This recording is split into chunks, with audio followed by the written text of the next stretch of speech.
अगं बाई, सासू आणि नंदन कधीच माय आणि बहीण होत नसते. त्यांच्या गोड बोलण्याला जाऊ नको. हा, कळलं का? हो. ठेव फोन. हे पाय, नवरा की नाही इंचवासारखा असते. त्याची नागी की नाही कधी पण ठेचून ठेवायची. कवा डंक मारेल ते कळणार नाही तुला. कळलं? अगं बाबाला चहा देते, उशीर झालाय. अगं काय बाबा बाबा करते तू? काम करायला आणि कधी लेकराला घेऊन फिरते का? नुसता लाड करतेस म्हाताऱ्याचा.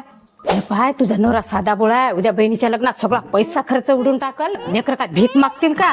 जरा बाईच्या जातीनं लक्ष देवा थोडस घरामध्ये. ठीक आहे सासूबाई, दूध पिया. मला कशाला दूध? आवाज नागपंचमी आहे ना, वर्षभर माझ्या बायकोच्या कानामध्ये नागासारखं विष भरता, म्हणून म्हणलं कानामध्ये विष भरणाऱ्या सासूबाईला पण नागपंचमीचं दूध द्यावं. घ्या घ्या घ्या घ्या.